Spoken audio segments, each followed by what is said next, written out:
জাতীয়তাবাদী দলের চেয়ারম্যানের উপদেষ্টা, আমার সুযোগ্য নেতা জনাব জয়নাল আবেদিন ফারুক, উপস্থিত 12 দলীয় জোটের নেতৃবৃন্দ, প্রিয় ভাই ও বোনেরা, আসসালামু আলাইকুম।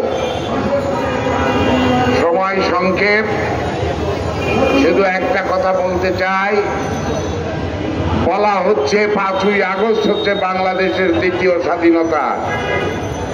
আমাকে অনেকেই জিজ্ঞেস করেছে, ভাই দ্বিতীয় স্বাধীনতা মানে কি?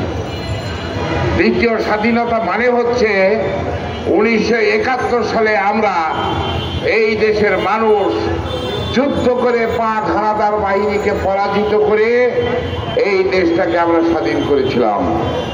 কিন্তু দুর্বল নেতৃত্বের কারণে আমাদের সেই স্বাধীনতা ভারতীয় সম্প্রসারণবাদের সেবা দাসে আমরা পরিণত হই এবং 5ই আগস্ট ভারতের সেবা দাসী শেখ হাসিনাকে এই দেশ থেকে গণবিস্ফোরণের মুখে করেছেন এই 12 দলীয় জোট। গত একটা বছর তার চেয়ে বেশি এই ভারতীয় পণ্য বয়কটের নামে ভারতীয় আচরণের বিরুদ্ধে যেভাবে তারা রাজপথে নেমেছে, তার চূড়ান্ত পরিণতিতেই 5ই আগস্ট সে এখান থেকে পালাতে বাধ্য হয়েছে। অতএব 12 দলীয় জোট, আমরা অন্যান্য কোন জোটকে খেয়াল করে দেখতে চাই না, কিন্তু 12 দলীয় জোট একটা জোট যে শুরু থেকেই এই ভারতীয়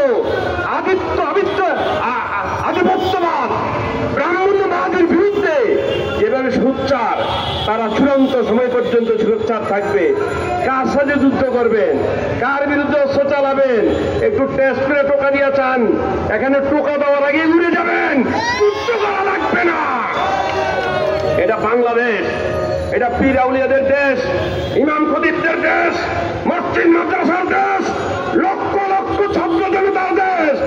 এখানে হামলা করার ভঙ্গি কোন বিজাতি, কোন সংগঠন, কোন জনতা আপনার এই হুমকিকে পাত্তাও দেয় না, পাত্তাও দেয় না, পাত্তাও দেয় না।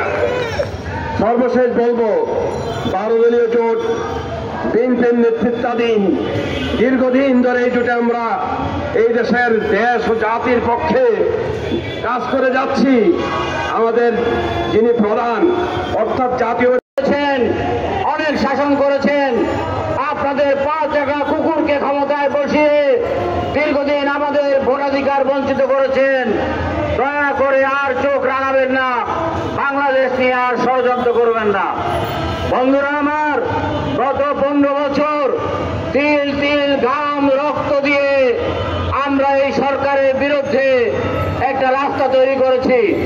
আমাদের অসংখ্য নেতা কর্মী খুন হয়েছে, জেলে গিয়েছে, বিদেশ পালিয়ে গিয়েছে, কিন্তু বাংলাদেশ জাতীয়তাবাদী দলের সাথে বেইমানি করে নাই, সব সময় আন্দোলন সংগ্রামে ছিল। এই কোটা বিরোধী আন্দোলন শুধু কোটা বিরোধী আন্দোলন নয়, এই আন্দোলন স্বৈর শাসকের বিরুদ্ধে আন্দোলন। এই আন্দোলনে আমাদের সমস্ত দলের নেতা কর্মীরা তাদের বুকে তাজা রক্ত ঢেলে দিয়েছে। যে যেখান থেকে বেড়েছে এই আন্দোলনকে সফল করার জন্য ভূমিকা রেখেছে। এই আন্দোলনের প্রেক্ষিতে শেখ হাসিনা পালিয়ে গেছে। শেখ হাসিনার এই অপশাসন কতটা নিষ্ঠুর এবং নির্মম, কতটা দলীয়করণ আপনারা দেখেছেন, যে বাইতুল মোকাররমের খতিব পর্যন্ত পালিয়ে গেছে।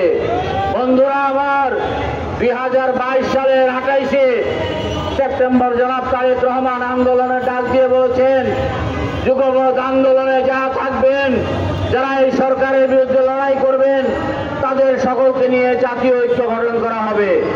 তিনি গত কয়েকদিন আগে পুনরায় বলেছেন যে 1971 সালে যুদ্ধ করেছে দেশের ছাত্র জনতা, কৃষক, শ্রমিক, সেনাবাহিনী, কিন্তু শেখ মুজিব এসে বাংলাদেশ দখল করেছে।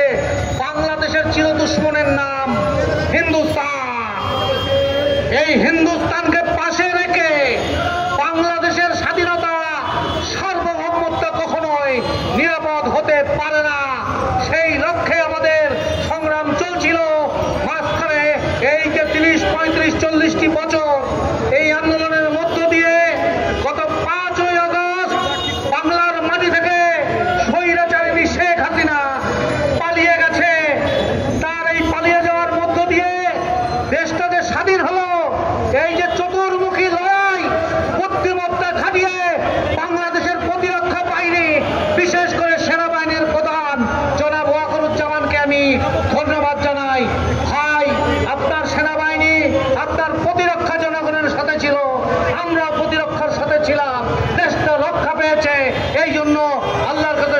আদায় করি আলহামদুলিল্লাহ। উপস্থিত সাথী ও বন্ধুগণ, আপনারা জানেন এদেশের মাটি সোনার মাটি, এদেশের মাটি আল্লাহ প্রদত্ত সবুজ শ্যামলা মাটি। এইখানে